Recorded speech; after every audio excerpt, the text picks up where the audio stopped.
In the last 2 decades, the North Atlantic Treaty Organization has largely ceased to be a strictly defensive pact to deter direct aggression against the member nations of the alliance. NATO in recent years has taken on an increasingly aggressive stance in the world. It has been able to do so largely because of the collapse of the Soviet Union and the Warsaw Pact. But though the collapse of its communist enemy has allowed it to act more freely, the collapse of the Iron Curtain also represented the collapse of NATO's raison d'etre. With no monolithic enemy to stand opposed to, what purpose does NATO serve in the modern world? Luckily for NATO, they found a new reason for existence soon after the collapse of the communist bloc. Specifically, they found it within the collapsing framework of ethnocentric nationalisms within Yugoslavia. The Balkan conflicts in the middle of the 1990s devastated the region and destroyed thousands of lives. But for the West and for NATO in particular, the conflicts and ethnic cleansings and crimes against humanity represented a reinvigoration of the West's sense of a proper role, as well as the West's sense of self-righteousness. Since then, the West has utilized their memories of the Balkan conflicts to justify their various humanitarian actions around the world, and will very likely be used to justify future actions. Sarajevo and Kosovo, and even the whole of the Balkans, weighs heavily upon the Western mind. The ethnic cleansings and genocide that occurred in the 1990s has served to both challenge and reinvigorate European memory. On the one hand, the Western powers were shocked and appalled by the ethnic cleansing. Indeed, there is a sense of personal hurt in the discourses around the subject. This is primarily due to the West's silent promise to itself of never again. Never, the West had told itself, will we allow such crimes to be committed, at least not to let these crimes go unpunished on the European continent. But as civil war ravaged Yugoslavia in the post-Soviet age, and as news of ethnic cleansing and national exuberance came from the region, the West tended not to believe such things were possible again, not under their watch. But along with the shock and disbelief, there was a revitalization of the idea of guardianship. The West felt reinvigorated in its promise of never again. NATO made ample use of this new sense of guardianship, and even Germany broke its long-standing rule never to deploy troops outside of Germany to assist in the NATO missions. Indeed, NATO has used the intervention in the Balkans in the late 1990s as a justification for many of its other interventions, in particular the intervention in Libya. Along with this sense of NATO's strength and righteousness came a strong sense that the UN is largely incompetent or irrelevant. The Balkans and other subsequent humanitarian issues has raised the question among scholars as well as lay people. Did NATO's actions set a precedent that a UN imprimatur or on intervention for humanitarian ends is nice, but not necessary?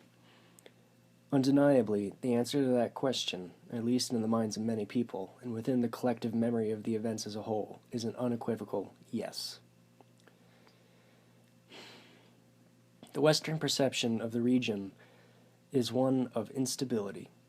The term Balkanization and Balkanism is used to describe racial and ethnic divisions and instability within nations. It has been argued by a number of scholars that the Balkans themselves represent an interesting middle ground in the old Orientalist structures of European understanding. In particular, it appears from some of the scholarship that the Balkans themselves view themselves in this light of instability, a view of the powder keg poised to explode. Maria Todorova argues that the Balkans are tantamount to their Ottoman legacy, and that Europeanization may herald an advanced stage at the end of the Balkans. There is a profound sense of essential difference of the Balkans, particularly since that the region has been dominated by Slavs, an ethnicity that has been largely looked down upon within Europe. But it is also a region that had been dominated by the Oriental power of the Ottoman Empire.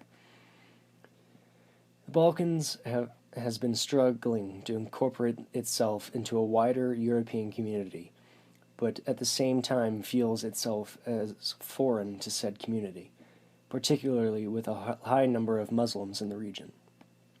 The failure or seeming failure to integrate into a wider European Occidental framework has to be blamed upon someone. Militia Bakis Hayden argues ethnic groups define the other as the East of them, as nesting Orientalism. She writes, "In the Balkans, the designation of other has been appropriated and manipulated by those who have themselves been designated as such in Orientalist discourse. Slovenes see themselves as more civilized than the Serbs. The Serbs, in turn, see themselves as more civilized than the Albanians. These various senses of ethnic superiority would lead to ever-mounting tensions and ever-intensifying violence. It is ironic that because the Balkans wishes to become part of the Occident, they attempt to purge the other from their midst. Historian Damir Mirkovic speaks specifically of a Balkan tradition to use genocide in order to create pure ethnic territories. Coupled with this ethnocentrism is a very strong and real sense of nationalism and national pride. Historians Geroid Tuatail and Karl Dahlmann described this ethnocentric nationalism as a political discourse about identity, territoriality, and political power. In less civic and more ethnic formulations, the discourse posits an exclusive relationship between an idealized identity, an imagined territorial homeland, and a desired state structure. One community, one territory, one state. As such, these ethnocentric nationalists within the Balkans are willing to engage in forcibly moving populations defined by ethnicity to secure a particular piece of territory, has been an instrument of nation-state creation for as long as homogeneous nation-states have been the ideal form of political organization. That is to say, they are willing to engage in ethnic cleansing in order to not only assert their own sense of ethnocentric nationalist pride, but also so as to attempt to integrate themselves in the new Occidental paradigm and to distance themselves away from the perceived other that is holding them back. Ironically, such violence and injustice only leads them to be pushed further away from Europe. Hence the term Balkanism has come to great use throughout the West. The term itself, besides being a synonym for national instability caused by ethnic divisions, has also become the framework through which the West views the Balkans as a whole. What we know about the Balkans cannot be separated from how we know it. The conditions which have formed our knowledge of the region, Balkanism, is a stable representational scheme originating in travelogues, literature, and Western journalism. As such, far from integrating themselves into the wider European community by excluding the other in society, the Balkans in the 1990s, particularly the former Yugoslavia, has done much to alienate their other European neighbors. The Balkan desire to cease being the Orient of Europe, as Bjelic argues, was somewhat mitigated by the other imposed upon the differing ethnicities by the power of the centralized Yugoslav state and its system of non-aligned socialism under Tito. Near the end of the Cold War, as the other socialist and communist countries of Eastern Europe began to collapse, Yugoslavia too began to lose power and faith in itself, even though it was non-aligned to the Warsaw Pact. Yugoslav society began to disintegrate in the 1980s. The younger generations, led by a new privileged class of techno-bureaucrats, could not ride any more on the worn-out ideology of self-managing socialism. While it was expected that Yugoslavia would gradually and peacefully transition from authoritarian socialism to a free market democracy, with a falling out of the old elites, but no widespread violence or chaos. This was to be expected, since that was the general guideline for nearly all the other collapsing socialist countries. However, what truly set Yugoslavia apart from its fellow socialist nations was its vast and varying ethnic tensions caused by self-orientalization in the Balkans as a whole. In light of these factors, as Mirkovic observes, society had reached its lowest possible stage, a complete chaos and lawlessness, a war of all against all. The dissolution of Yugoslavia is of the society's own making. Society was incapable of effecting a gradual transition to democracy and market economy. While Yugoslavia was collapsing in 1991, and while many separatist nationalistic factions began splitting away from Yugoslavia, the Serbian-dominated army attempted to keep the country as a whole together, first by invading Slovenia and then Croatia. In response to this violence, Bosnia declared its independence in April 1992 in order to defend itself from attack. This was rejected by ethnic Serbs within Bosnia who attempted to claim as much territory as possible through the ethnic cleansing of Muslims. It became apparent quite quickly that the Serbian violence had shifted from attempting to maintain Yugoslavia towards actually establishing a stronger Serbian nation.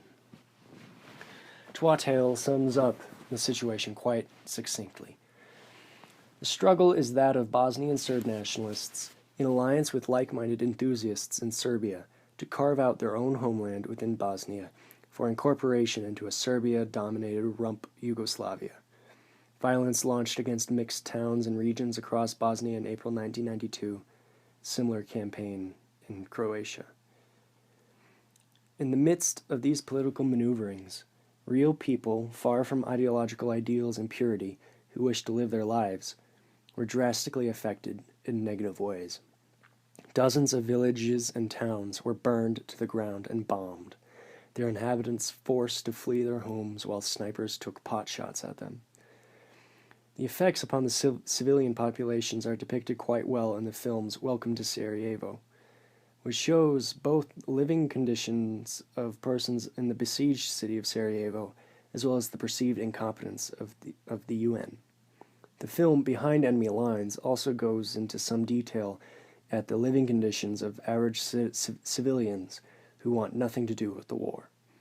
From families navigating their way around minefields to a bus of families pulled over by Serbian nationalists and shot, the film also does an interesting job in portraying how much American culture has influenced the average citizen of the country. They drink Coca-Cola, they wear shirts with American bands, and one youth asks the American pilot, played by Owen Wilson, if he has listened to Eminem. The film, in an interesting turn of events, condemns the international community, but mainly does so through condemning NATO for its overarching bureaucracy and unwillingness to save a shot-down American pilot. This is an interesting twist upon the traditional narrative that commends NATO for its steadfastness and condemns the UN for its incompetence. NATO's steadfastness and the UN's incompetence, however ill-conceived either notion is nevertheless a key factor in the standard narrative and collective memory of the events that transpired in the Balkans. This is seen very explicitly in films about the time. In the film No Man's Land, the United Nations ground troops with UN Profor, United Nations Protection Force, are portrayed as good-hearted but overall useless. The French soldiers stationed as UN troops are first introduced when they ask, "Why the fuck are we here?" Soon thereafter, their sergeant defies orders, saying, "I'm sick of just watching." When these soldiers go to help the Bosnian and Serbian soldiers trapped together in a trench, the Bosnian calls out, "The Smurfs are coming," representing a very clear disrespect for the UN in general. But along with this general incompetence for the UN Profor, or at least its key leadership, is portrayed as genuinely vile. The British colonel in charge of the operation deliberately uses disinformation with the media in an attempt to gloss over the UN's failure to intervene to save any lives. The film ends with the UN intentionally leaving a man trapped on a mine. He cannot move lest the mine explode. The screen fades to black as the sun sets, leaving the man all alone in the dark, laying on a live mine. Welcome to Sarajevo also goes to show the UN's incompetence, in that the main goal of the protagonist is to evacuate an orphanage in the besieged city. This task, already difficult from the siege, is made even more difficult when an international spokesman declares that evacuation is actually collaboration, since the Serbs wish the city to be emptied. Eventually, the orphanage is finally evacuated. and the children placed on a bus to exit the city. The fully armed UN convoy, with armored personnel carriers and machine guns, is turned away from two separate Serbian barricades manned by unarmored Serbian militants. It goes to show a culturally perceived unwillingness on the part of the UN to do what is actually right. This condemnation is not just limited to the UN, however. Woody Harrelson's character can be heard remarking to a Bosnian, "I would like to apologize on behalf of the American people for the failure to deliver on those airstrikes." The film itself is set between 1992 and 1994. As such, Harrelson's character would not have known that the airstrikes would be forthcoming. While NATO did engage in airstrikes against the Serbian army in 1995 to lift the siege of Sarajevo, probably the best remembered use of surgical force to achieve similar goals in that region would be the Kosovo bombings of 1999. In a similar situation as the Bosnian ethnic cleansing, the Serbian army was attempting to ethnically cleanse Kosovo for political purposes. NATO began Operation Allied Force against the Serbian army in March 1999 and continued it for 78 days. NATO's air campaign was probably the most successful use of strategic bombardment in the history of warfare. NATO air power proved capable of eliminating virtually all of Serbia's oil refining capacity, reducing its military oil stockpiles by half.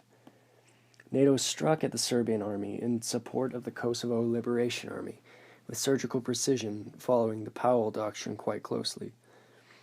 With NATO's help, the KLA were able to push back against the Serbs, and the Serbian army was forced to retreat. But what is lacking, at least in the standard narrative of the events, is any substantive involvement from the UN in such a grave international affair. The Security Council had identified the crisis in Kosovo as a threat to international peace and security in 1998. NATO did not request the Council's authorization to use force in 1999 because Russia indicated that it would veto any such resolution. That is to say, that because of internal power politics and divisions, the UN, despite all of its good intentions, were effectively neutered. They were unable to act by the very nature of their structure. Though Daalder goes on to argue that the UN was instrumental in the rebuilding of Kosovo, such a point, while important in a historical sense, is not all that important in the collective memory of the event. The collective memory of the event is quite clear. The UN is nice in theory, but ineffective in reality, and NATO is both militarily and morally a force to be reckoned with. That is to say, the United Nations may legitimize actions by states, but it cannot conduct military operations itself. The UN is not even well prepared to handle the post-conflict civilian side of interventions. Actual military interventions are best left to regional organizations such as NATO. Throughout the 1990s, the conception of the UN as being largely a waste of time was very strong and has remained very strong, particularly in the culture of the United States. Particularly with the failures in Rwanda, Bosnia, and more recently Darfur, very few people look to the UN for any solid leadership or help. Thus, with the success of the NATO bombings in both Bosnia and Serbia, Madeleine Albright summed up the overall attitude quite well. Some hope and others fear that Kosovo will be a precedent for similar interventions around the globe. As such, NATO has utilized these events and the collective memories of these events to help justify its other humanitarian interventions, particularly the intervention in Libya in 2011. In other words, the stories of Bosnia and Kosovo ceased to be about the various internal problems of the Balkans. Rather, the story shifted to be about the goodness of NATO and how it can be justified to use military force for humanitarian ends. This aspect of the issue is seen more symbolically in the film Welcome to Sarajevo.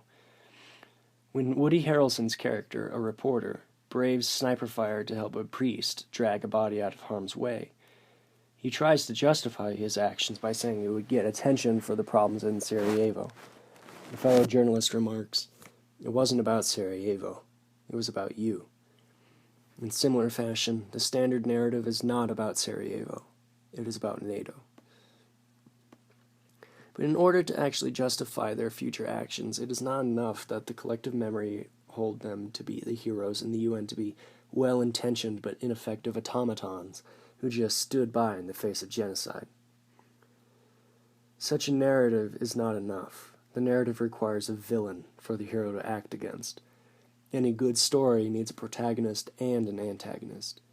In this regard, the collective memory of the events holds almost universally that the Serbians were the aggressors and were the wrongdoers and needed to have bombs dropped on them to halt their evil and vile ways. However, this perspective has a number of inherent flaws on its face. Murray Rothbard, economist, historian, and lecturer, summed up both the problems with the narrative and the purpose of the narrative itself. He said, "You've got to figure out who the good guy is and who the bad guy is. And there only ever has to be one bad guy, because if both guys are bad, you're not going to get the whole world to march in and shoot somebody. You have to demonize one group in order to get the American suckers to intervene. You have to have one evil demon. So the Serbs are nominated as the evil demon early on. But then it turns out that the Croats and the Bosnians were also killing people, killing civilians. What if both sides are aggressing? That muddies the waters a bit." Most of the films on the subject also fall into this trap of labeling the Serbs as the ultimate evil. And behind enemy lines, it is very clear who the wrongdoers are. Certainly, the Bosnians in civilian clothing are not the bad guys. It must be the Serbs in the military fatigues. In Welcome to Sarajevo, while living under a rocket barrage from the Serbian army, Woody Harrelson's character shouts out the window, "Fuck you, asshole, get a job." Never are Bosnian crimes ever reported. The Serbian soldier in no man's land puts it well when he is arguing with the Bosnian. "You show our burned villages and say they're yours. Haven't our villages burned too? Who killed our people?"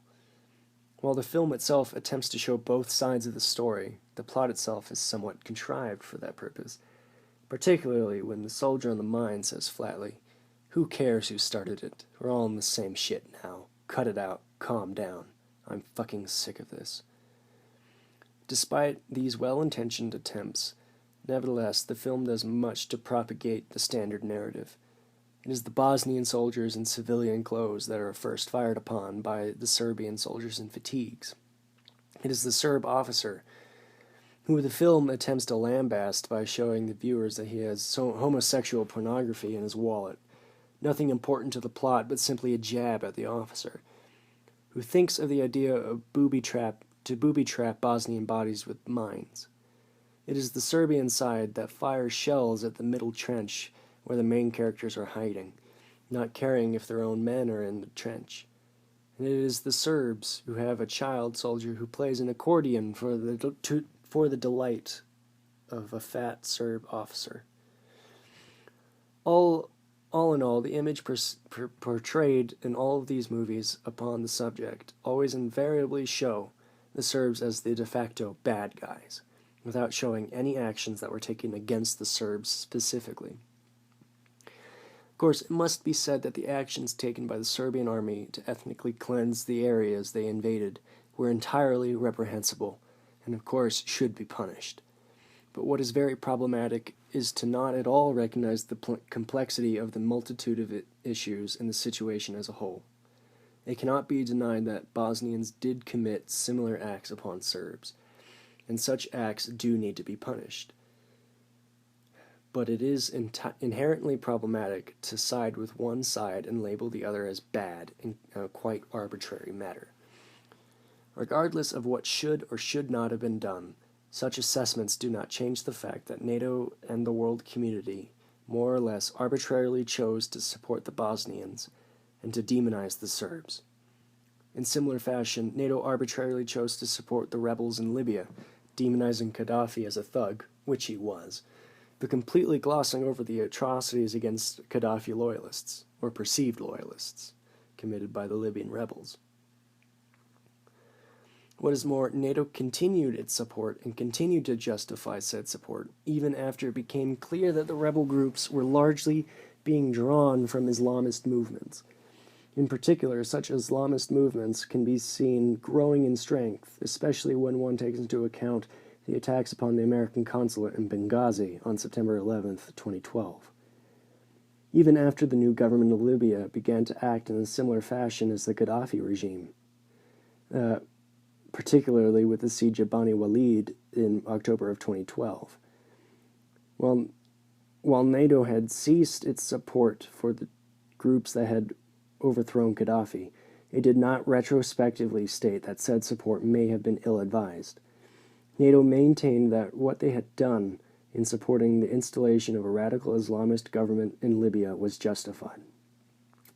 NATO justifies its actions in the same humanitarian rhetoric that motivated the Balkans interventions, regardless of how arbitrary such interventions actually are. Regardless of who was right and who was wrong, it is an undeniable fact that the Balkans conflicts did much to solidify the idea of humanitarian intervention, wherever there is a humanitarian crisis occurring in the world.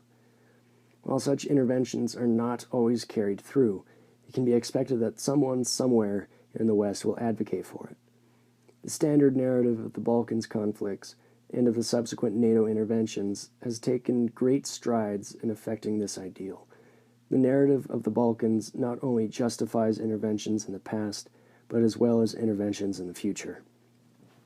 So long as NATO declares their war to be humanitarian, essentially anything goes, and they will expect vast support in the West. It can be debated as to whether or not such interventionist policies are for the better or for the worse. Such a topic is outside the purview of this paper, but it is undeniable. The Balkans conflicts rekindled the assertion of never again in the minds of Western peoples. The NATO intervention gave such an idea teeth, and the narrative of these two circumstances has helped to form a new raison d'etre for NATO and for Western military force in general. NATO has managed to use this new raison d'etre effectively to assert a regime of near unilateral interventionism.